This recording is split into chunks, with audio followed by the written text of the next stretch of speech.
Hi everyone, so this week we're talking about feminism in schools.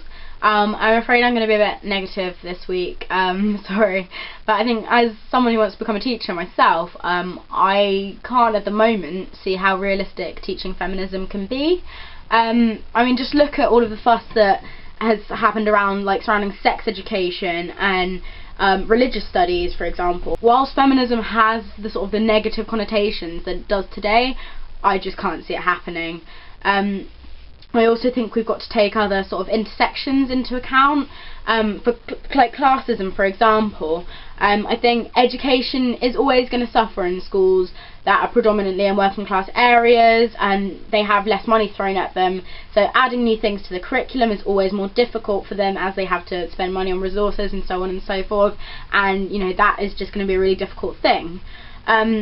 However, I also feel like teachers in sort of private schools and more like prestigious schools may well be more likely to hold sort of quite conservative views about education, and therefore will be quite averse to teaching feminism.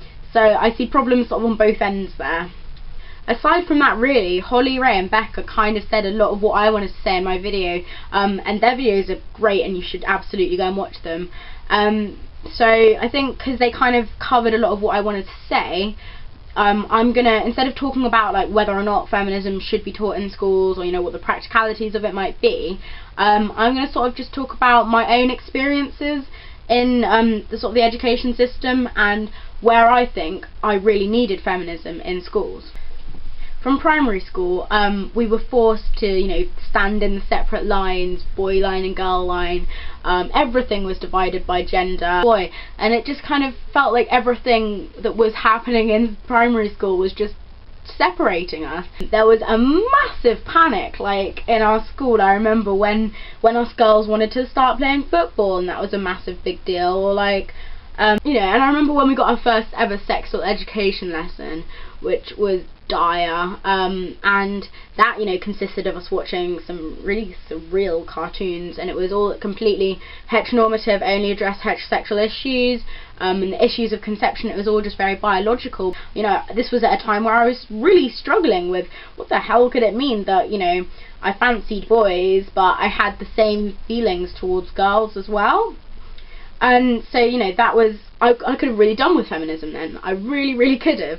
In secondary school, God, sexism was rampant. It was ridiculous, and I'm pretty sure it's like that in every secondary school. And I think most of the girls really internalised a lot of the sexism. Girl hate was everywhere, and you know, everyone was, you know, being all these special snowflakes and stuff and trying to separate themselves away from the rest of teenage girls, and it was a really toxic atmosphere. You can't really blame girls for having that attitude, because everything that is connected to being a teenage girl is dismissed or ridiculed.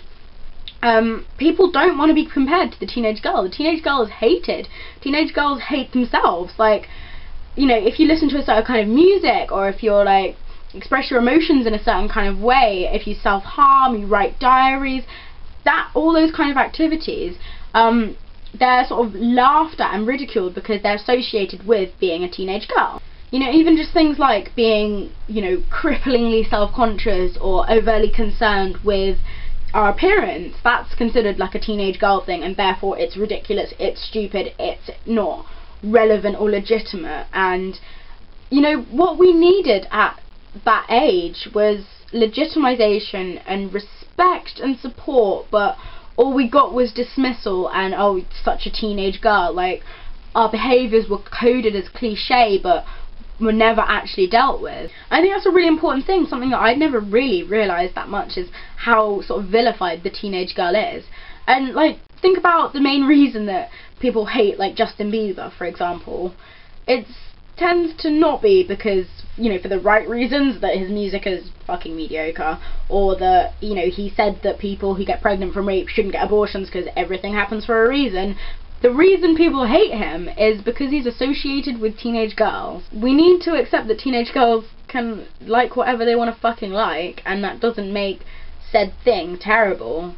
And teenage girls are legitimate in every way as anyone else from any other age group or gender. Going back to the secondary school, and where I really needed feminism, was the sex education once it got to secondary. it was appalling to the point of being a joke. I was just like, I've got so many horror stories I can't even tell you. So those are the points really that I needed feminism in school, and I didn't get it. And I want to know, where did you need feminism in school? And let me know what you think about generally as a whole teaching feminism in school. I'll see you next week. Bye.